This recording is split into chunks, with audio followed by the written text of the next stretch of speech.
తెచ్చి సముద్రంలోకి వదిలేరు. నెల రోజులు పట్టింది ఇవన్నీ ఎత్తిపోసుకుంటే శ్రీపాద ఎల్లంపల్లికి వచ్చే వరకు. పైన ఉప్పెన్నలాకు వర్షం వచ్చి వరద వచ్చే వరకల్లా మళ్ళీ గేట్లు తిస్తే మొత్తం కలిసి సముద్రంలోకి పోయినాయి. అంటే ఇప్పుడు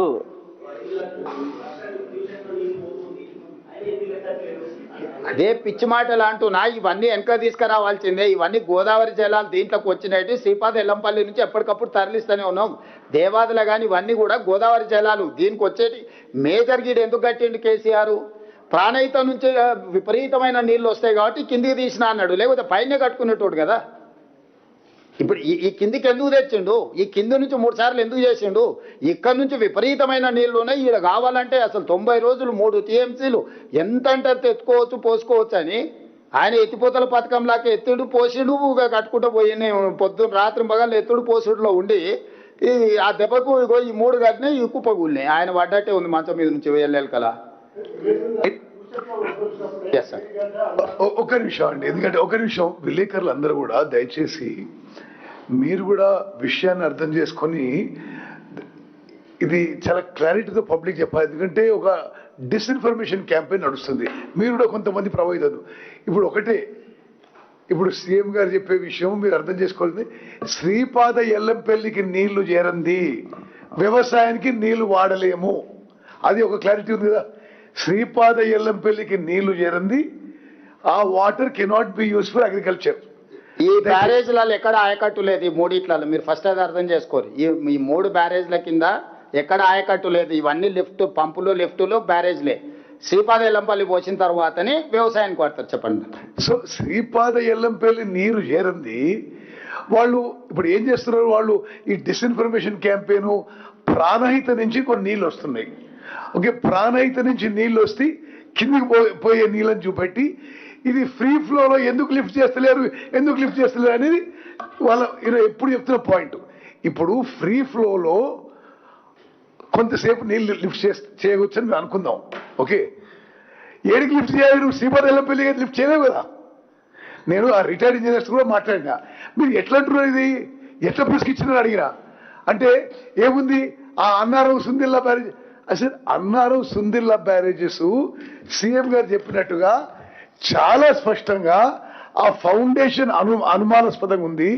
the foundation is suspect, foundation cannot be relied upon without proper testing and rehabilitation అని నేషనల్ డ్యామ్ సేఫ్టీ అథారిటీ 1 చెప్పారు. ఏమన్నారు వాళ్ళు? ఈ 3 బ్యారేజెస్ కి ఒకే టైం ఫౌండేషన్ వాడినరు. అది ఇంకా క్లారిటీ ఇవ్వాలి మీకు. యాక్చువల్లీ వ్యాప్కోస్ డిపిఆర్ లో ఏమని చెప్పిండ్రు? షీట్ పైల్ ఫౌండేషన్ వాడాలని చెప్పిండ్రు. హరీష్ రావు గారు ఇరిగేషన్ మంత్రిగా ఆ ఫౌండేషన్ మార్చి షీట్ పైల్ ఫౌండేషన్ తీసేసి సీకెండ్ పైల్ ఫౌండేషన్ పెట్టినరు. ఇప్పుడు national dam safety authority who are the leading body on dams and barrage the country, వాళ్ళు ఏమన్నారు? మేడిగడ్డకైతే ఎందుకైతే ఈ సీకెండ్ పైల్ ఫౌండేషన్ సస్పెక్ట్ ఉందో ఇదే ఫౌండేషన్ అన్నారం సుందిలో కూడా ఉంది, ఆ బ్యారేజెస్ కూడా సస్పెక్ట్ ఉన్నాయి. ఆ బ్యారేజ్ కూడా మీరు టెస్టింగ్ చేయండి, రిహాబిలిటేషన్ ఉపయోగించలేరు అని చెప్పిండ్రు. వాళ్ళు ఎప్పటికీ కూడా ఆ ప్రాణహిత నుంచి వస్తున్న కొంత నీళ్ళని ఫ్రీ ఫ్లో చూపెట్టి ఇది ఫ్రీ ఫ్లో ఎందుకు లిఫ్ట్ చేయరు? అసలు 3 బ్యారేజెస్లో కూడా ఒకే ఫౌండేషన్ ఉంది. మరి అన్నిటికీ టెస్టింగ్ జరుగుతున్నాయి, అన్నిటికీ రిహాబిలిటేషన్ జరుగుతున్నాయి. మరి ముఖ్యమంత్రి గారి తరఫున నా తరఫున చెప్తున్నదంటే మాకే రాజకీయ దురుద్దేశం లేదు. ఇది తప్పనిసరిగా కాళేశ్వరం ప్రాజెక్టులో అవినీతి జరిగింది, లూటీ జరిగింది, అవన్నిటికీ వేరే ప్రక్రియ జరుగుతుంది, జ్యుడిషియల్ కమిషన్, సిబిఐ ఎంక్వైరీ. ఇది సాంకేతికంగా ఏ విధంగా మరి ప్రజాధనం ఉపయోగపడ్డది, దీన్ని ఎట్లా తిరిగి ప్రజలకు తీసుకురావాలని మేము నిరంతరం ఇండియన్ ఆర్మీతో సహా తీసుకొచ్చి ప్రయత్నం చేస్తున్నాము.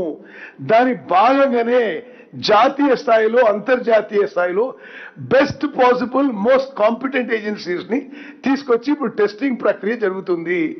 ఈ నెల టెస్టింగ్ ప్రక్రియ పూర్తవుతుంది. ఆ తర్వాత ఐఐటి బాంబేతో సహా దేశ విదేశాల్లో నెంబర్ 1 డిజైన్ కన్సల్టెంట్ ఈ రిహాబిలిటేషన్ డిజైన్ చేస్తారు. ఆ డిజైన్ చేసిన తర్వాత ఆ 3 బ్యారేజెస్ కూడా రిహాబిలిటేట్ చేసి రిపేర్ చేసి ఉపయోగంలో తీసుకురావాలనేది మా ప్రభుత్వ ఉద్దేశం.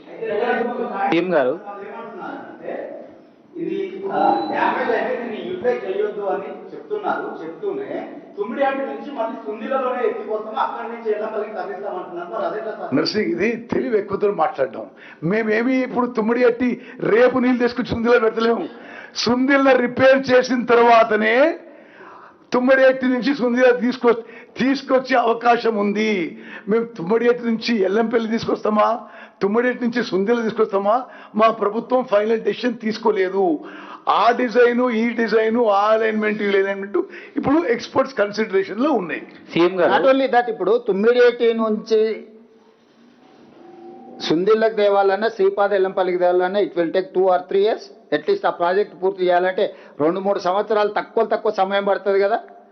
ఈ లోపల మేమేం చెప్తున్నాం మరి 2 ఏళ్ళ ఇప్పుడు అన్ని సాంకేతిక నిపుణుల నివేదికలు వచ్చిన తర్వాత మేడిగడ్డ అయినా అన్నారమైనా సుందిళ్ళనైనా పునరుద్ధరిస్తాము, రిపేర్స్ చేస్తాము, రిహాబిలిటేట్ చేస్తామని చెప్తున్నామా? ఈ లోపల అది కట్టుకొని అక్కడి నుంచి నీళ్లు తెచ్చి ఒకవేళ సుందిళ్ళలో పోయాలన్నా సుందిళ్ళను పునరుద్ధరించకుండా ఉపయోగించలేము. సుందిళ్ళను పునరుద్ధరించడానికి అవకాశం ఉందనుకున్నప్పుడే ఆ తుమ్మిడేటి నుంచి తెచ్చేది ఇందులో పోస్తాం, లేకపోతే స్ట్రైట్గా తీసుకెళ్లి శ్రీపాద ఎల్లంపల్లినే పోస్తాం. పాసిబిలిటీస్ ఎక్స్ప్లోర్ చేస్తున్నాం. ఇక్కడ నుంచి తెచ్చి ఇక్కడ పోతే ఆల్రెడీ ఎస్టాబ్లిష్మెంట్ ఉంది, ఈ పంపులు లిఫ్టులు ఉన్నాయి కదా, దీన్ని వాడుకోవడానికి ఏమైనా వస్తుందా అని సాంకేతిక నిపుణులకు ఇచ్చినాం. నీకు సుందిళ్ళ రిపేర్ చేయకుండా, అన్నారం రిపేర్ చేయకుండా, మేడిగడ్డ రిపేర్ చేయకుండా ఉపయోగించనే లేము. నీళ్లు నిలబెట్టి గేట్లే దించలేము. నర్సింగ్, గేట్లు దించడానికి అవకాశం లేనప్పుడు ఇంకా వినియోగించడం అనేది నువ్వు బుర్రలకెళ్ళి తీసేయి. ఇప్పుడు గేట్లు దించొద్దు అని ఇచ్చిన నివేదిక ఇక్కడ ఉంది క్లియర్గా. వాళ్ళు నేను ఇంకా చాలా ఉంది ఇంగ్లీష్లో ఇది చదివినిపించడం ఎందుకని మీకు కాగితాలని ఇస్తాం. ఈ నివేదికను రాజేందర్కు పంపిస్తా. 365 పేజీల నివేదికను మొత్తం చదవమని ఉంది రాజేందర్ను. అందుకే స్ట్రైట్గా రాజేందర్ గారికి కోసమే ఈ ప్రెస్ మీట్ పెట్టిన. రాజేందర్ గారికి 2 డిమాండ్స్ నావి. ఒకటి, ఎన్డీఎస్ఏ కేంద్ర ప్రభుత్వ పరిధిలో పనిచేస్తుంది.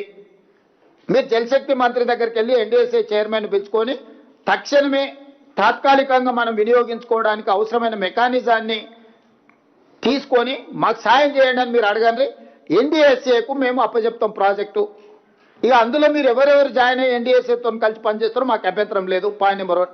పాయింట్ నెంబర్ 2, అవినీతి జరిగిన రాజకీయ నాయకులు ఉంటే శిక్షించండి, కానీ రైతులను శిక్షించొద్దండి. మంచి మాట చెప్పినావు. మేము ఎన్ని రోజులైంది సిబిఐ ఎంక్వైరీకి ఇచ్చే మోడీ గారికి, ఎందుకు అది ముందుకు సాగుతలేదు? నువ్వు ప్రభుత్వంలో భాగస్వామ్యే కదా, నీ కిషన్ రెడ్డి కదా అన్నది 24 గంటలల్లా మొత్తం ఇచ్చేస్తా అని. అందుకే ఏ తారీఖు నాడు మేము ఈ కమిషన్ వేసినాం, ఏ తారీఖు నాడు ఇచ్చిందో కూడా నేను రాజేందర్ గారికి చెప్పదలుచుకున్నా. ఈ మేడిగడ్డ అన్నారం సుందిళ్ళ బ్యారేజ్